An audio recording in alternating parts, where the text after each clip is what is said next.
زبور 7۔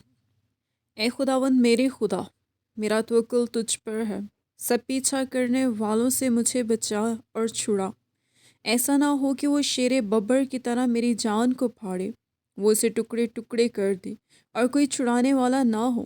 اے خداوند میرے خدا، اگر میں نے یہ کیا ہو، اگر میرے ہاتھوں سے بدی ہوئی ہو، اگر میں نے اپنے میل رکھنے والوں سے بھلائی کے بدلے برائی کی ہو، بلکہ میں نے تو اسے جو ناحق میرا مخالف تھا بچایا ہے، تو دشمن میری جان کا پیچھا کر کے اسے آ پکڑے، بلکہ وہ میری زندگی کو پامال کر کے مٹی میں اور میری عزت کو خاک میں ملا دے۔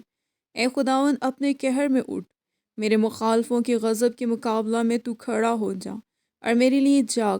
تو نے انصاف کا حکم تو دے دیا ہے، تیرے چگرد قوموں کا اجتماع ہے اور تو ان کے اوپر عالم بالا کو لوٹ جا۔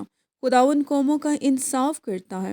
اے خداوند اس صداقت اور راستی کے مطابق جو مجھ میں ہے میری عدالت کر، کاش کے شریروں کی بدی کا خاتمہ ہو جائے، پر صادقوں کو تو قیام بخش، کیونکہ خدائے صادق دلوں اور گردوں کو جانچتا ہے۔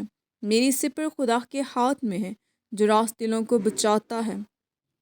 خدا صادق منصف ہے، بلکہ ایسا خدا جو ہر روز قہر کرتا ہے۔ اگر آدمی باز نہ آئے تو وہ اپنی تلوار تیز کرے گا۔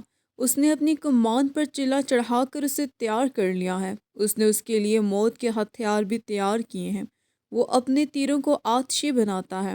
دیکھو اسے بدی کا درد زہ لگا ہے، بلکہ وہ شرارت سے باردار ہوا اور اس سے جھوٹ پیدا ہوا۔ اس نے گڑھا کھود کر اسے گہرا کیا اور اس خندق میں جو اس نے بنائی تھی خود گرا۔ اس کی شرارت الٹی اسی کے سر پر آئے گی، اس کا ظلم اسی کی کھوپڑی پر نازل ہوگا۔ خداوند کی صداقت کے مطابق میں اس کا شکر کروں گا اور خداوند تعالیٰ کے نام کی تعریف گاؤں گا۔ آمین۔